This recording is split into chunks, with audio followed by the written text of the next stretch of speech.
Good morning. It is Wednesday, the 20th of May. I'm Maeve McMahon, and this is Europe Today, the place to go for all the news driving the day, live here on Euronews. Coming up, after a sleepless night in Strasbourg, MEPs have reached a deal on the controversial EU-US trade arrangement signed last July with Donald Trump in Scotland.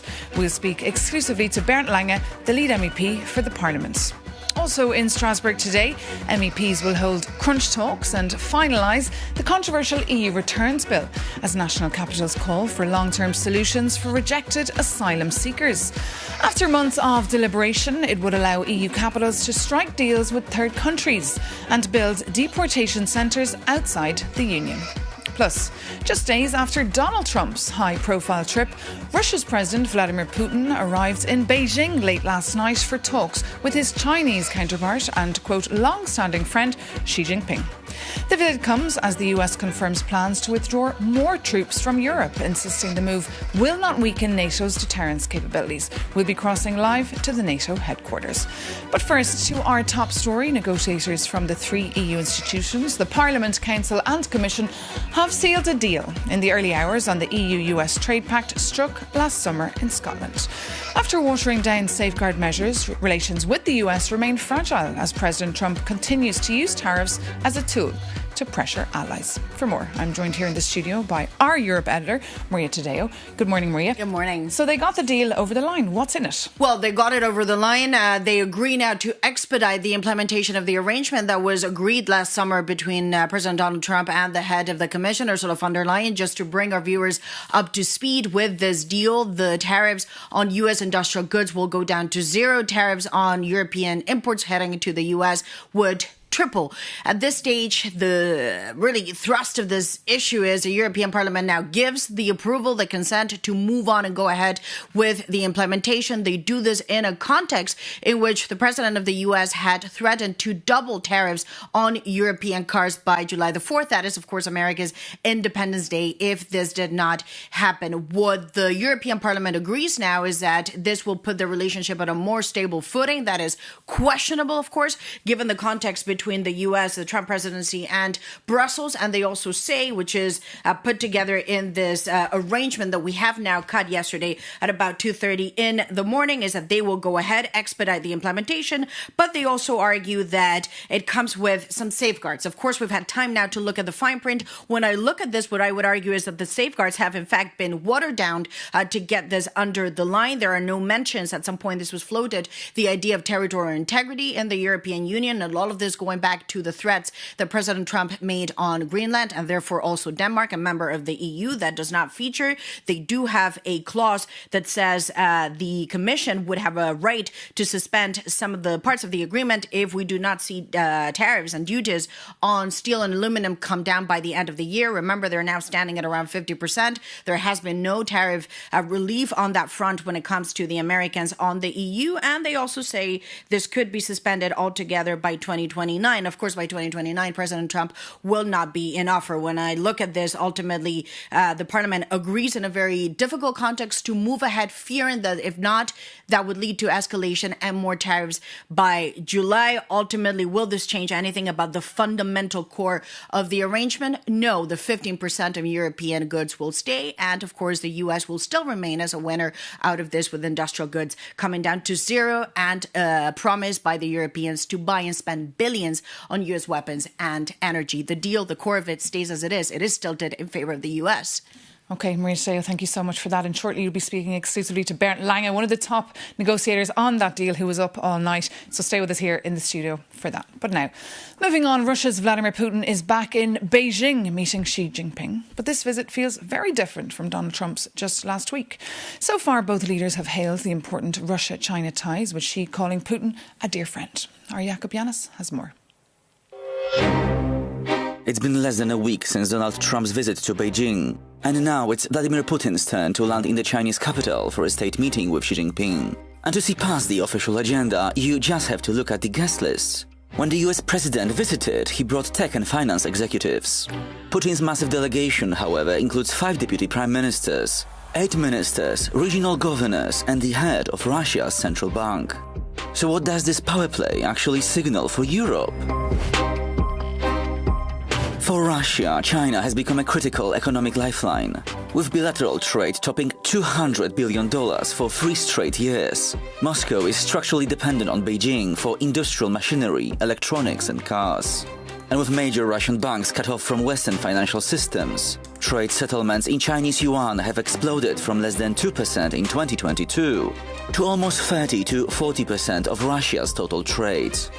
And for China, Beijing is buying record amounts of discounted Russian oil, so over 100 million tons a year. And at the same time, she is pushing for a massive new gas pipeline called the Power of Siberia 2. And the maths is simple.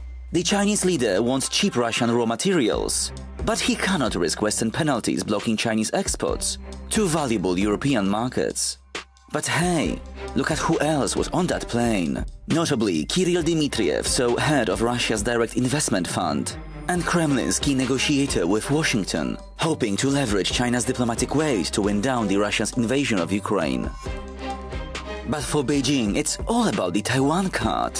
And by showing Washington how close it can get to Moscow, China is pressuring Trump to limit US multi-billion-dollar arms sales to Taiwan. And you see, Putin and Xi have met more than 40 times and openly call each other old friends. So if Europe is just waiting for these two to retire, there is bad news. Last year, Hot Mike caught them discussing leaving until 150. So maybe that will be just enough time for Europe to finally decide on its stance. And if not, maybe to learn Mandarin.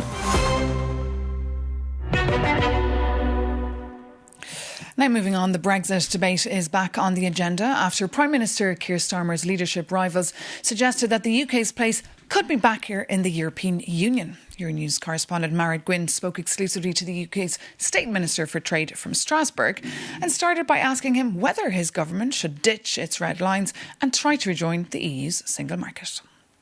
Well, the red lines were an agreement that we had between ourselves and the British public who elected us in the general election.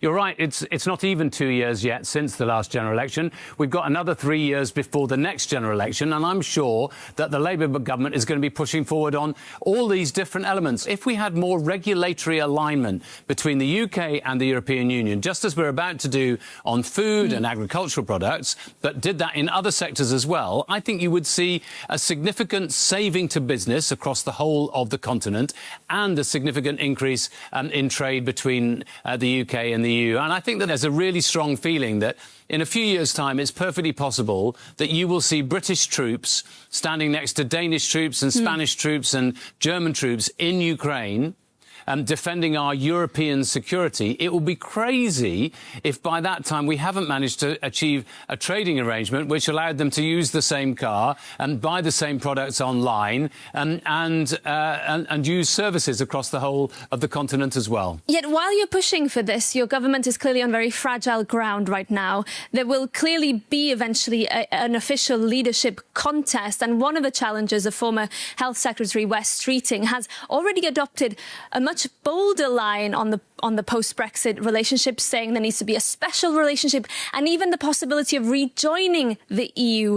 Should that now be the Labour Party and the Labour government's line as well? Look, I've been a Remainer from the beginning of time, and I remain a Remainer, and I will remain a Remainer until my dying day. So, of course, I would love to see the UK as a member of the European Union, but a vote was taken in 2016, and we had a general election in 2024 in which we made commitments to the British public, which I don't think we're about to surrender. The truth of the matter is we just need to get a common sense approach to so many different issues, whether it's business travel, it's British performing artists being able to tour around Europe, or it's standing up to the security threat and our need, for instance, we will need to produce more steel, green steel in Europe, including in the UK, to be able to create the armaments that we're going to need for the future if we're going to really significantly invest, as we've all said we're going to, in defence and security. Now, if we're going to do that, we need to make sure that we have a good deal between the EU and the UK on steel, for instance. We need to make sure that British cars and electric vehicles can be sold in the European Union without additional burdens. All of these things, I think, to be honest, are just common sense. You also mentioned steel. The EU has recently halved its quotas and doubled its tariffs on foreign steel in response to the more hostile international landscape it's operating in. Are you afraid that the UK will be caught in that? So on steel, we are having very productive conversations with steel. We ourselves are introducing new steel trade measures on the 1st of July, just as the European Union is. We need to make sure that we don't provide a problem for each other, because, frankly, the problem about overcapacity in steel, which undermines sovereign steel capacity on the continent of Europe, is not provided by us. It's provided by China and some other countries in the world. That I'm very confident that we will come to a good arrangement on that. In relation to the idea of a European preference, a préférence européenne or Made in Europe campaign, I'm very confident that people accept this idea that the supply chains, in particular for cars and electric vehicles across Europe, include the UK. And if we're going to make sure that the whole of the continent of Europe prospers, I think Made in Europe will have to include the UK as part of that agenda. Now moving on to NATO, where foreign ministers are preparing for a two-day summit in Sweden, where concerns over military hardware due to the US-Israel war in Iran are top of the agenda. Also on their plate, how Europe can assist in the reopening of the Strait of Hormuz if and when a resolution to the conflict emerges. For more, we can call straight over to NATO, to Euronews correspondent Shona Murray. Good morning, Shona. So military chiefs are very worried about ammunition stocks. What are they saying to you? Well, good morning, Maeve. Indeed, NATO foreign affairs ministers are meeting in Sweden for the next couple of days to discuss a number of seriously consequential issues that are facing the alliance, not least of which is this delivery of munitions. Because as we've seen, the United States is burning through its stockpiles of very critical weapons, including Patriot air defence systems. That can have a knock-on effect for Europe and Ukraine and its access to these weapons. In addition, Maeve, we've also seen over the last few weeks an announcement by the US for troop cuts across European territory and European NATO territory, and there's due to be a further announcement of this on Friday. Now, I'm joined here at NATO headquarters by Colonel Martin O'Donnell, who's a senior advisor to the Supreme Allied Commander of Europe. Martin, thanks a million for joining us this morning. So, first of all, this troop cut. Now, we saw an announcement of 5,000 from Germany. Instead of taking 5,000 troops from Germany, the US is taking 4,000 or cancelling a brigade to Poland. But there is going to be subsequent cuts. The United States has already warned of this. But can you tell us a little bit more about the context? Yeah, sure. So I think you're talking about two separate things, but they share one thing in common. I'll talk about the two separate things, but on the commonality, that is, the United States has made it abundantly clear that it needs to focus elsewhere, not just in Europe. It has stressed Europeans need to step up. Europeans are stepping up. There's agreement within the alliance that a stronger Europe equals a stronger NATO. So that's the commonality that those two things share. Separately, if you look at each one, you talked about the 5,000 with the 4,000. The 4,000 troops, the rotational brigade earmarked for Poland. This has never been about Poland. The other 1,000 troops, obviously coming from Germany, from a long-range fires unit there. And so those are rotational forces. Rotational forces can rotate in and out. What's happening now is that the Supreme Allied Commander, General Grinkovich, in both his capacity as Supreme Allied Commander and as European Commander, is looking at how he needs to potentially adjust forces inside Europe to compensate for that, both U.S. forces and NATO forces. Separately, yes, the U.S. There's been indications that the U.S. will announce changes to the NATO force model.